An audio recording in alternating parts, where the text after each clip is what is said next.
साम सदाशिव दर्शकों, मैं भगवान शिव का पुत्र सदाशिव आपको नमन करता हूँ। शिव पार्वती के विवाह का पर्व आज मैं आपको सुनाने जा रहा हूँ। भगवान शिव ने मुझसे वादा किया है कि जिससे भी तू ये कथा पूर्ण सुनाएगा, 108 दिनों तक शिव महापुराण का पाठ करेगा, उसे मैं करोड़पति बना दूंगा। और ये बात 16 आने सत्य है। और जिन लोगों तक ये वीडियो पहुंचने वाला है उनको भी ये अवसर प्राप्त होगा, लेकिन मैं जानता हूँ कि उनमें से बहुत कम लोग ऐसे होंगे जो इस अवसर का लाभ उठाएंगे, क्योंकि आज हर एक व्यक्ति माया में ग्रसित है। और भगवान शिव की बातें सुनना, शिव महापुराण की बातें सुनना, ये किसी साधारण व्यक्ति के बस की बात नहीं हो सकती। जिस जगत पिता के इच्छा के अनुसार इस संसार का एक पत्ता तक नहीं हिलता, उस जगत पिता के इच्छा के विपरीत अगर आप जाते हो तो आप सोच सकते हैं कि आपके साथ में अच्छी घटनाएं कभी भी नहीं घटेगी। लेकिन जो भी व्यक्ति इस कथा तक पहुंचता है, भगवान शिव स्वयं उसे अवसर दे रहे हैं। मैं हर दिन यहाँ पर कथा सुनाने के लिए आता हूँ। आज हम पार्वती खंड को भी समाप्त कर देंगे। अगर आप आज तक इन कथाओं तक नहीं पहुँचे हैं तो कोई बात नहीं, अब सिर्फ 98 दिन बचे हैं शिवरात्रि को, और 98 दिनों बाद महाशिवरात्रि का महापर्व आने वाला है। तब तक अब अगर आप हर दिन इन कथाओं का श्रवण करते हैं तो ये मेरी गारंटी है कि आपका जीवन हमेशा के लिए बदल जाएगा, क्योंकि वो मेरे भोले शंकर वो है जिसकी बातों को अगर कोई व्यक्ति पूरे श्रद्धा भाव से सुन लेता है तो उसका जीवन बदले बिना वो नहीं रहते। क्योंकि जब कोई व्यक्ति उनकी बातों को श्रद्धा भाव से सुनता है, इसी का अर्थ होता है कि उसने भगवान शिव पर भरोसा किया है। और जब कोई व्यक्ति भगवान शिव पर अपना भरोसा दिखाता है तो ये उनका काम बन जाता है कि वो उस व्यक्ति के कार्य को सिद्ध करे। शिव महापुराण में भी यही बात लिखी गई है कि जो व्यक्ति सांब सदाशिव अर्पण इस मंत्र का जाप करता है या फिर कहीं पर इसे लिखकर प्रस्तुत करता है तो उसकी हर एक मनोकामना पूर्ण हो जाती है।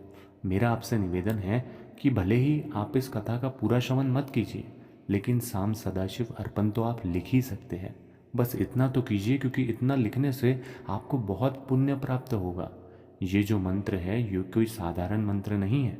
आप साम सदाशिव अर्पण इतना बस एक बार अपने मन में कहकर देखिए, आपके कार्य आपको सिद्ध होते नजर आएंगे। ये मैं नहीं कहता, ये भोलेनाथ आपसे कह रहे हैं। और भोलेनाथ आपको ऐसे कई अवसर देंगे, जैसे उन्होंने आज आपको और एक अवसर दिया है उनकी विवाह के कथा को पूर्ण श्रवण करने का।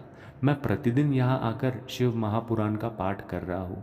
अगर आप प्रतिदिन उनकी बातों का श्रवण करना चाहते हैं तो साम सदाशिव इस नाम से जुड़िए, इस चैनल को सब्सक्राइब कीजिए, क्योंकि महाशिवरात्रि आने के लिए अभी 98 दिन ही बचे हैं और 98 दिनों में वो आपको करोड़पति अवश्य बना देंगे। आपका तो मुझे नहीं पता, लेकिन मुझे उन पर पूर्ण भरोसा है। जिसे भरोसा है वो साम सदाशिव अर्पण भी जरूर लिखेगा, जिसे भरोसा नहीं उसे अवसर प्राप्त होकर भी वो इस अवसर को अवश्य ही खो देगा।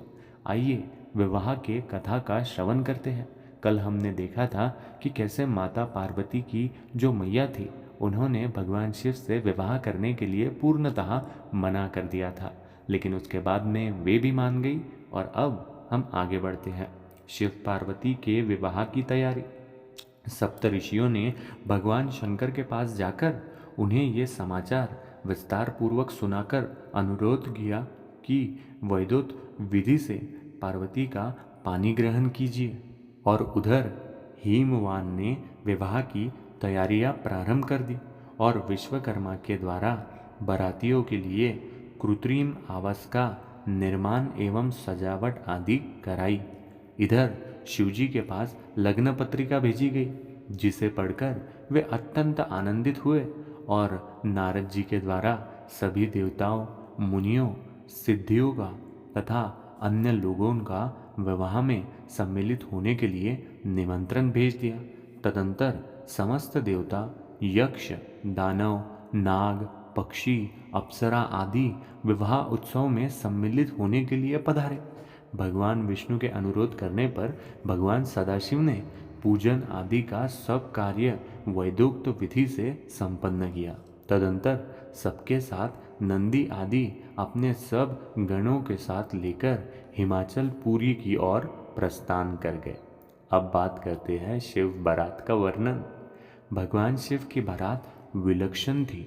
बारात में वाहनों पर विराजित खूब सजे धजे बाजे गाजे के साथ पताकाएं फहराते हुए वसु आदि गंधर्व मणिग्रीवादी यक्ष देवराज इंद्र भृगु आदि मुनीश्वरी ब्रह्मा तथा भगवान विष्णु सबकी टोलियां अलग अलग चल रही थी। इनमें से प्रत्येक दल के स्वामी को देखकर मैना पूछती थी कि क्या यही शिव हैं? नारद जी कहते, ये तो शिव के सेवक हैं। मैना यह सुनकर बड़ी प्रसन्न होती और मन में सोचती कि जब उनके सेवक ही इतने सुंदर हैं तो इनके स्वामी शिव तो पता नहीं कितने सुंदर होंगे। इसी क्रम में भगवान रुद्रदेव की परम अद्भुत सेना भी वहां आ पहुंची, जो भूत प्रेत आदि से संयुक्त तथा नाना गणों से संपन्न थी।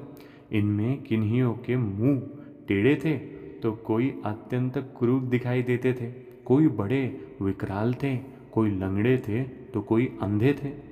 गणों में से कितनों को तो मुंह ही नहीं थे तो बहुतों के बहुतेरे मुंह थे। इस तरह सभी गण नान प्रकार की वेशभूषा धारण किए थे। उन असंख्य भूत प्रेत आदि गणों को देखकर मैना तत्काल भय से व्याकुल हो गई। उनके बीच में भगवान शंकर भी थे। वे ऋषभ पर सवार थे। उनके 5 मुख थे, प्रत्येक मुख में 3-3 नेत्र थे और आंग में विभूति लगी हुई थी। मस्तक पर जटाजूट और चंद्रमा का मुकुट, आंखें भयानक और आकृति विकराल थी। ये कैसा विकृत दृश्य है! मैं दुराग्रह में फंसकर मारी गई। इस प्रकार कहकर मैना उसी क्षण मूर्छित हो गई। थोड़े देर में चित्त होने पर वे शंभु होकर अत्यंत विलाप एवं तिरस्कार करने लगी। उसी समय भगवान विष्णु भी वहां पधारे और उन्होंने उनके अनेक प्रकार से मैना को समझाते हुए शिव के महत्व का वर्णन किया। मैना ने शिव के महत्व को स्वीकार करते हुए श्री हरि से कहा, यदि भगवान शिव सुंदर शरीर धारण कर ले तो मैं उन्हें अपनी पुत्री दे सकती हूँ। ब्रह्मा जी ने नारद जी से कहा कि उसी समय तुमने भगवान विष्णु की प्रेरणा से भगवान शंकर के पास जाकर उन्हें स्तोत्रों द्वारा प्रसन्न किया। तुम्हारी बात सुनकर शंभु ने प्रसन्न पूर्वक अद्भुत उत्तम एवं दिव्य रूप धारण कर लिया। भगवान शिव का मंगलमय वरवेश। भगवान शंभु का वो स्वरूप कामदेव से भी अधिक सुंदर और लावण्य का परम आश्रय था। उस स्वरूप का दर्शन कर शैलराज जी की पत्नी मैना आश्चर्यचकित हो गई। वहां उपस्थित सभी पूर्वसेनियों भगवान शंकर का वो मनोहर रूप देखकर सम्मोहित हो गई। हिमाचल की पत्नी मैना भी शंभु की आरती उतारने के लिए हाथ में दीपकों से सजी हुई थाली लेकर सभी ऋषि पत्नियों तथा अन्य स्त्रियों के साथ आदर पूर्वक द्वार पर आई। विवाह का सब कार्य विधि विधान से यही संपन्न हुआ। तो ऐसे थे हमारे शंकर, बहुत सुंदर नजर आ रहे थे जब उनका विवाह होने वाला था। एक ब्राह्मण पत्नी द्वारा पार्वती को पतिव्रता धर्म का उपदेश उसके बाद दिया गया। सप्तऋषियों के आग्रह करने पर मैना पार्वती को विदा करने के लिए उद्यत हुई। उन्होंने विधि पूर्वक वैदिक एवं लौकिक कुलाचार का पालन करते हुए राजोचित श्रृंगार का पार्वती को विभूषित किया। तत्पश्चात मैना के मनोभावों को जानकर एक सती साध्वी ब्राह्मण पत्नी ने गिरिजा को उत्तम पतिव्रता शिक्षा प्रदान की। ब्राह्मण पत्नी बोली, गिरिजा राजकिशोरी, संसार में पतिव्रता नारी ही धन्य है। पतिव्रता सब लोगों को पवित्र करने वाली और समस्त पाप राशि को नष्ट कर देने वाली है। ऋषियों और स्मृतियों में पतिव्रता धर्म को महान बताया गया है। इसके जैसा श्रेष्ठ बताया जाता है वैसा दूसरा धर्म नहीं। पतिव्रता धर्म की शिक्षा ये विस्तार से दी गई है। इसके अंतर भगवती शिवा की विदाई का मार्मिक वर्णन हुआ है। शिवा ने समस्त गुरुजनों, माता पिताओं, पुरोहित और ब्राह्मणों को बहुजानियों को और दूसरी स्त्रियों को प्रणाम करके अपनी यात्रा प्रारंभ की। सबने शिवा को आशीर्वाद प्रदान किया। ब्रह्मा जी कहते हैं, तात, इस प्रकार मैंने परम मंगल में शिव विवाह का वर्णन किया। ये शोक नाशक, आनंददायक तथा धन और आयु की वृद्धि करने वाला है। इस प्रकार रुद्र संहिता पार्वती खंड यही पूर्ण होता है। और आगे ब्रह्मा जी ये भी कहते हैं, जो व्यक्ति ब्रह्मलोक से पार्वती खंड के इस विवाह की कथा श्रवण कर लेगा, उसके जीवन में धन धान्य और समृद्धि की कभी कोई कमी नहीं होगी, क्योंकि ये शोकनाशक, आनंददायक तथा धन और आयु की वृद्धि करने वाली भगवान शिव की विवाह की कथा है। तो अगर आपने इस कथा का श्रवण कर लिया है तो मुबारक हो। धन तो आपको मिलने ही वाला है, प्रसन्नता तो आपको मिलने ही वाली है। अगर आपने यहाँ तक भी सुना है तो मैं आपसे कहूँगा कि आप साम सदाशिव अर्पण ज़रूर पूरे भक्तिभाव से कमेंट में लिख कर देखिए, मात्र लिख कर देखिए, आपका हर एक कार्य सिद्ध होगा। इसी के साथ में यहीं पर हमारा आज पार्वती खंड भी समाप्त होता है।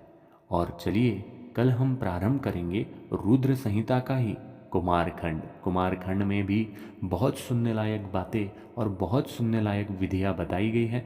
तो मैं कल फिर से यहाँ आऊँगा। अगर आप सुनना चाहते हैं तो चैनल को सब्सक्राइब करके रखिएगा। बाकी आज के लिए इतना ही। सांब सदाशिव अर्पण।